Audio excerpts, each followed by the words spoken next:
Bonjour à tous et bienvenue à une nouvelle critique relecture de Soul Eater avec le tome 16 de Soul Eater de Manga Anime Fan. On reprend où on s'était laissé, donc exactement à la fin de l'arc d'Arachnophobia. Death vient tout juste de se faire kidnapper par Noah. Il est enfermé dans le livre des écrits d'Aebon. Et on se dit, ils vont bien partir à sa rescousse. Non. Non, pas dans ce tome-là, en tout cas. Ce tome-là a quand même des petits points positifs, mais apporte une ouverture tranquillement. Soul vient de devenir une Death Sight, donc il apprend ses nouveaux pouvoirs tranquillement pas vite avec Maka. Ils vont apprendre à voler sous la tutelle de Kim.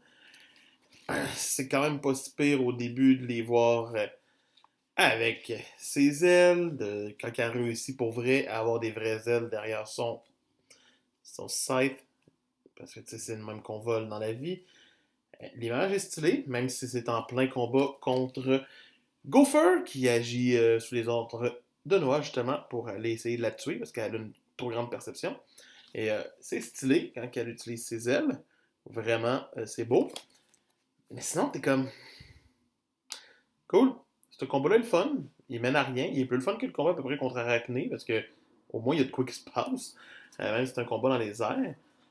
C'est comme tout ce qu'il y a à peu près avant la moitié du tome. Puis tout d'un coup, on s'en va dans une petite mission où c'est que Kirik s'en va pour essayer de découvrir les secrets du laboratoire de Medusa et tout. Ça mène pas grand chose à part un autre combat contre un clown qui est un petit peu plus. Qui a été créé par Medusa, puis qui est le clown obscur. C'est le fun, ça fait une nouvelle dynamique de combat, mais c'est pas genre passionnant. C'est pas de quoi qui vient comme nous chercher. Kirik est pas un personnage qui vient me chercher en partant. Mais on dirait que c'est genre l'aspect de folie est pas si fun. C'est le fun de voir Kirik développer tous ses pouvoirs à la fin, c'est insane. Puis l'attaque qu'il fait à la fin est vraiment le fun. Mais sinon, c'est juste ça, c'est pas. Hein. La seule fois qui est le fun, c'est de revoir enfin Krona à la toute fin du tome. Et la personne surtout qui lui fait face, Black Star. Donc, juste pour ça, au moins, ça vaut la peine. Ça nous tease un beau combat Krona versus Black Star. On espère que le prochain tome va popper là-dessus. Mais pour l'instant, le tome 16 n'est pas le meilleur. A une bonne première partie, mais souffre de sa seconde. Et focus pas assez sur Death, qui est totalement prisonnier.